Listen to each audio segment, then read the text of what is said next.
So today we're going to do a rear axle on a Lincoln Town Car, 1994. Although this process is the same for like a 93, 94, 5, 6, 7, 8, 9, 10, 2001, to basically any car that has a solid rear axle back here. And what we're going to do is we're going to change out the rear axle shaft because it is currently leaking. Symptoms of it will include noises and things like that, but you can see back here, you see all this fluid and all the fluid down there on the rim? Well, that's because the axle fluid is sliding out, and once we get that axle out, you'll be able to see it even more. Another good sign is on your tires. It'll look like you have tire shine on the inside of it, and it's just been thrown out all around the side. When you look at the other side, you see the other side is dry, so that gives you an idea that you only need to do that side. So in doing this job, we're going to have to take this hogshead cover off, as well as take the tire off. We're going to go ahead and get started and pull the tires, and I'm going to show you another little sign once we get the tire off. Sometimes they're bad enough you can actually shake the tire and it'll have some movement to it. I actually shaking this, you can hear a movement to it, but yesterday when I took this off, we put new brakes on it and stuff like, well, no, we didn't do the new brakes yesterday. Yesterday, when I took this off, you could really see the movement in it. So we're going to get this tire off, and then you'll be able to see what I'm talking about. As I was saying, with the tire off, you can now see all of the grease and axle grease on the inside of it that has been splattered all about. Also, you'll look here on your brake pad. You'll notice that your brake pad is covered with all type of grease, and that's basically axle fluid there from it leaking out there in the back. So we're going to pull the pad, we'll pull the rotor as well, and you can actually see the movement there. Once I take the pressure off this brake pad here, that'll allow that to move more freely, and we'll show you. Use a C-clamp to push your brake caliper piston back in. We're doing there. This is where the fun will begin. We're going to put new pads on this vehicle, so trying to film with one hand and work as well. But now you see those studs? See how those studs are moving? Of course the caliper is going to move, but the studs should not move. All right.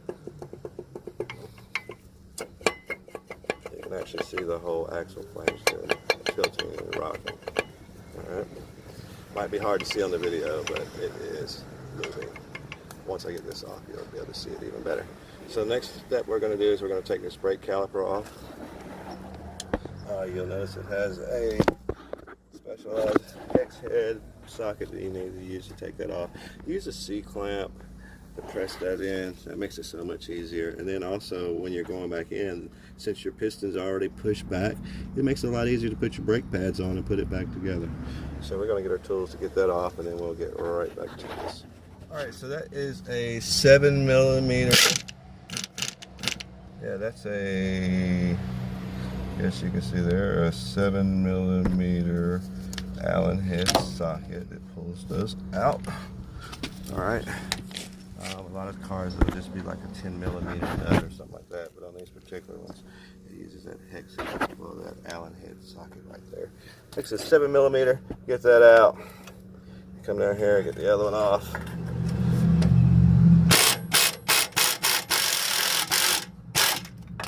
Pull that out, then you have that open. Once that's taken off, you can pull your brake rotor. As we see, as I was saying before, you see how that axle is shaking and moving around there? Should not do that.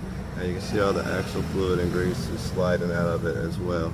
So we're going to pull this apart and put the new axle in and stop the leaks. Also, while this is apart, you might want to use some good brake parts cleaner to clean up this stuff. That way you won't have to worry about smelling it once it gets hot again. You definitely want to spray those off and clean that off.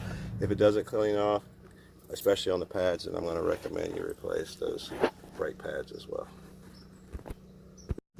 Alright, so now that we have our wheel off, our brake pad caliper off, you want to come down here and make sure you get you a bucket, a catch bucket. And you want to take this cover off of the hogshead or rear differential. Take that off. There's going to be fluid in there and it's going to leak out. So to keep from making a mess, you want to make sure you have something to catch stuff. These are 13 millimeter bolts. So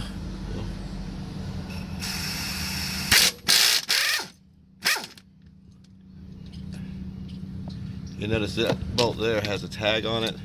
That's your transmission identification tag. Of course, that was rusted all the heck, but it'll tell you what the gear ratio is and things like that on that tag. You see those numbers there? In case you ever have to replace the whole unit. We're going to take all those screws out, bolts out, and then we'll be right back. Now, after you do get that off, get all those bolts out, you will need to get like a little pry bar or something to pry that cover forward. Okay. Sometimes you'll find them, they'll use like silicone or something like that to hold them in there, to hold this stuff, just to make a gasket on it. So if it doesn't have a gasket, it'll have silicone and that stuff can get kind of tight. I think this one might have a gasket on it. I'm not sure until we get this off. We'll pull that cover off. And this one is low on fluid. And we'll turn it till we get to the ring. Now, you see this here? That's the next thing we're going to get out. I'll go over that in just a second. Alright, so then we have this pin here and this bolt. I'm going to take this bolt out. It's an 8 millimeter. And this is basically the bolt that locks the pin in place. And I'll show you the pin in just a second.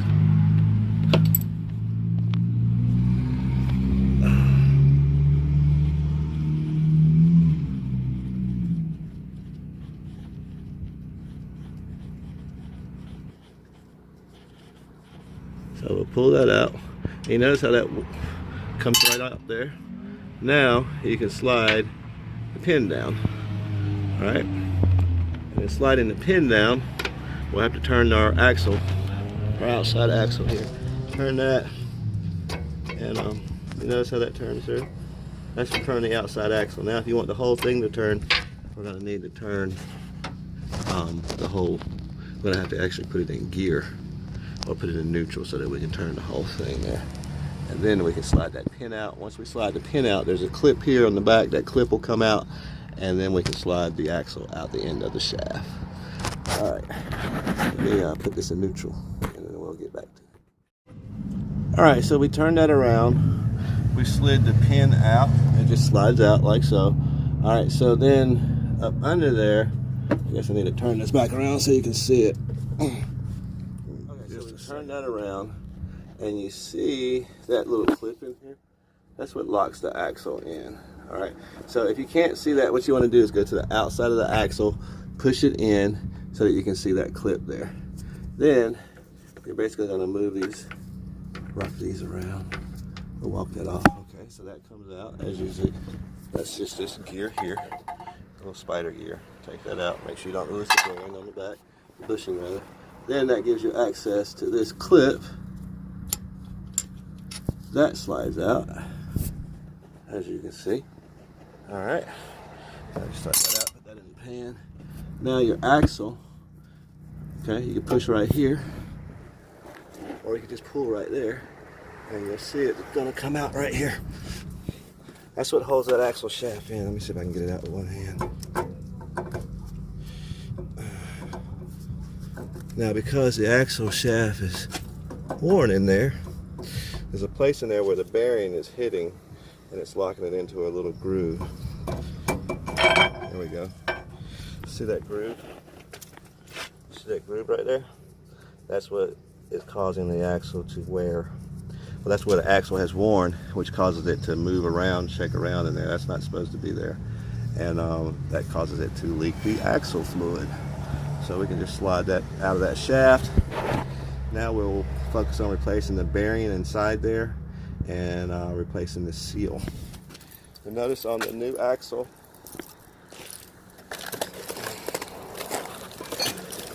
now also two things here. You notice on the old axle, it has ABS. So this particular client bought his own parts. They didn't give him an ABS, with ABS, so he said he didn't care. He just wants to go without the ABS, but you'll notice how smooth that is. That's how that surface should look on his original axle. As you can see, it's worn there. So, now if the bearing is messed up, which 9 times out of 10 it is going to be messed up, what they do is they give you, in this kit that he has, what's called a repair bearing. Alright? And that repair bearing basically will cause a repair lip as well. So basically what will happen is it'll sit like that, and it'll sit in a different spot on the actual axle as opposed to where it's sitting on the current axle. Alright, we're going to get this thing put together and installed. If you have any questions, please post, chat, comment. Installation is pretty much the reverse of taking it apart. I'll show you a few stages of that. But the main thing is if you can get it apart, then you should be able to get it together. Like I said, it is the reverse. There are a few little steps in there, like putting that pin back in on your hogshead. We're going to go over there and show you that. We're going to get it cleaned up first. Use some good quality brake parts cleaner to clean your parts, especially those brake pads right here. We'll clean all that stuff off, because if you don't, once it heats up, it's going to start smelling. You definitely don't want to smell that.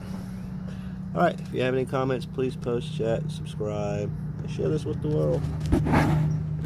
Okay, one other quick note I want to add to this. The ABS ring, as you see on the old axle, it can actually be transferred to the new axle. So, I mean, you know, if you want to save you some money on the part, I think it's probably about a $25 difference, maybe $30 difference if you get it with the ABS ring.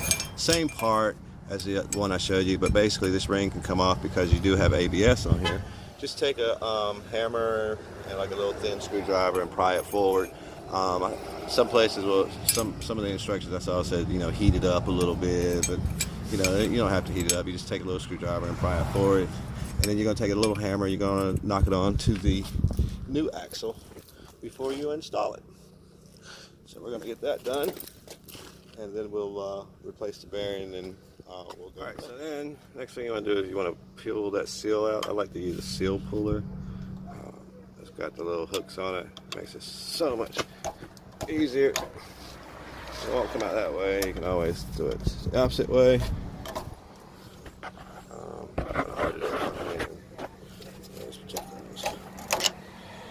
Basically, you just pull it.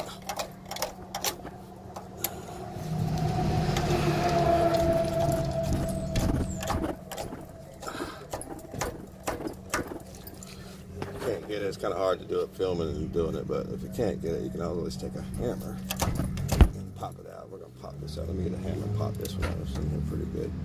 I'll be right back to the video.